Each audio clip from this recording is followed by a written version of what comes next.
बांगलादेशच्या 54 वर्षांच्या इतिहासात जे काही घडलं नाही ते आता घडले।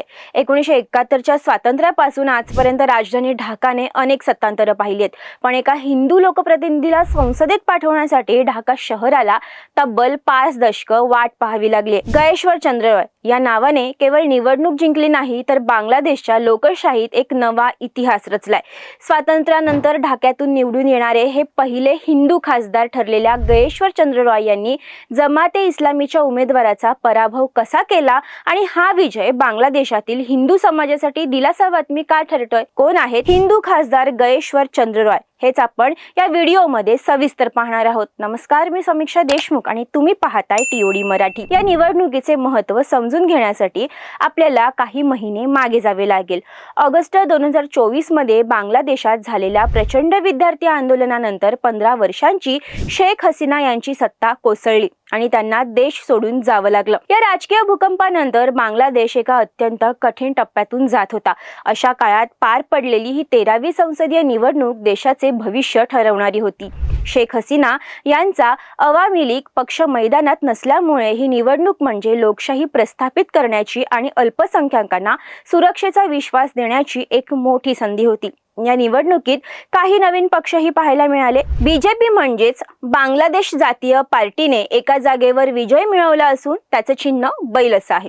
तसेच 2024च्या आंदोलनातील युवकांचा पक्ष असलेल्या एनसीपी म्हणजेच नॅशनल सिटीजन पार्टीने 5 जागा जिंकल्या आहेत। या निवडणुकीत मतदानाची टक्केवारी सुमारे 59% ते 60% अशी नोंदवली गेली असून 84 कलमी सुधारणा पॅकेजवर झालेल्या जनमत चाचणीतही 60% जनतेने सुधारणांच्या बाजूने कौल दिलाय। ढाक्यात ऐतिहासिक विजय। याच पार्श्वभूमीवर पार पडलेल्या निवडणुकीत ढाका 3 या महत्त्वाच्या मतदारसंघातून बीएनपीचे म्हणजेच बांगलादेश नॅशनलिस्ट पार्टीचे वरिष्ठ हिंदू नेते गयेश्वर चंद्र रॉय यांनी विजय मिळवत इतिहास रचलाय। ढाकाचे रिटर्निंग ऑफिसर आणि जिल्हाधिकारी एमडी रिजुल यांनी जाहीर केलेल्या अधिकृत आकडेवारीनुसार गयेश्वर चंद्र रॉय यांना 98,785 मतं मिळाली आहेत। तर त्यांचे जवळचे प्रतिस्पर्धी जमात ए इस्लामीचे मोहम्मद शाहीनूर इस्लाम यांना 82,232 मते मिळाली। सुमारे 16,553 मतांच्या फरकाने गयेश्वर यांनी या अटीतटीच्या लढतीत विजय मिळवलाय। विशेष म्हणजे त्यांच्या या विजयामुळे ढाका जिल्ह्यातील सर्व 5ही संसदीय जागांवर बीएनपीने निर्विवाद विजय मिळवला। कोण आहेत गयेश्वर चंद्र रॉय? गयेश्वर चंद्र रॉय हे बीएनपीचे एक वरिष्ठ राजकारणी आहेत आणि बांगलादेशच्या मुख्य प्रवाहातील मोजक्या हिंदू नेत्यांपैकी एक आहेत। 1 नोव्हेंबर 1951 रोजी ढाका येथील केरानीगंजमध्ये जन्मलेले रॉय अनेक दशकांपासून राजकारणात सक्रिय आहेत। ते बीएनपीच्या सर्वोच्च धोरणात्मक समितीचे म्हणजेच स्थायी समितीचे सदस्य आहेत। यापूर्वी 1990च्या दशकात त्यांनी पर्यावरण आणि मत्स्य व्यवसाय यांसारख्या विभागांचे राज्यमंत्री म्हणूनही काम पाहिलंय।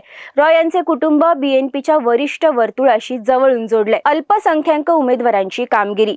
या निवडणूक चक्रात धार्मिक आणि वंशिक अल्पसंख्याक समुदायातील एकूण 79 उमेदवारांनी निवडणूक लढवली, ज्यात 10 महिलांचा समावेश होता। बीएनपीने 6 अल्पसंख्याक उमेदवारांना संधी दिली होती, त्यापैकी 4 जण विजयी झाले। यामध्ये मागुरा 2 मधून नीताई रॉय चौधरी ज्यांना 1,47,896 मते आणि रंगमतीतून ॲडव्होकेट दीपेन दिवाण त्यांना 31,222 मते यांचा समावेश आहे। दुसरीकडे जमाते इस्लामीला मोठा धक्का बसला। जमातने कृष्ण नंदी या हिंदू उमेदवाराला खुलना 1 मधून उतरवलं होतं, मात्र बीएनपीच्या अमीर एजाज खान यांनी त्यांचा पराभव केला। गयेश्वर चंद्र रॉय यांच्या पुढील मोठी आव्हानं। विजय जरी ऐतिहासिक असला तरी खासदार म्हणून गयेश्वर चंद्र रॉय यांच्या पुढील वाट सोपी नाहीये। त्यांच्या समोर काही अत्यंत महत्त्वाची आव्हानं आहेत। पहिलं म्हणजे अल्पसंख्याकांची सुरक्षा। गेल्या काही काळात हिंदूंवर झालेल्या हल्ल्यांमुळे समाजात भीतीचं वातावरण आहे। या समाजाला पुन्हा सुरक्षिततेचा विश्वास मिळवून देणं हे त्यांच्या पुढील पहिलं आव्हान असेल। दुसरं म्हणजे धार्मिक कट्टरतावाद। जमाते इस्लामी सारख्या कट्टरपंथी संघटनांच्या वाढत्या प्रभावाविरोधात संसदेत हिंदू समाजाचा आवाज ठामपणे मांडणं। तिसरं म्हणजे समान हक्क। बांगलादेशच्या राज्यघटनेत अल्पसंख्याकांना समान हक्क मिळवून देणं आणि भेदभावाच्या घटना रोखण्यासाठी कायदेशीर पाठपुरावा करणं। चौथं, राजधानीतील प्रतिनिधित्व. ढाका येथील हिंदूंच्या जमिनींचे प्रश्न आणि त्यांच्या धार्मिक स्थळांचं रक्षण करण्यासाठी प्रभावीपणे काम करणं. एकूण 300 जागांपैकी बीएनपीने 212 पेक्षा जास्त जागा जिंकून 2/3 बहुमत मिळवलंय. तब्बल 20 वर्षांनंतर बीएनपी सत्तेत परतली असून तारिक रहमान यांच्या नेतृत्वाखालील नवीन सरकारमध्ये गयेश्वर चंद्र रॉय कोणती महत्त्वाची भूमिका निभावतात याकडे सर्वांचं लक्ष असेल. तुम्हाला काय वाटतं? हा विजय बांगलादेशातील हिंदू बांधवांना नवी दिशा देईल का? तुमचे विचार आम्हाला कमेंट्समध्ये नक्की सांगा. तोपर्यंत पाहत रहा TOD मराठी.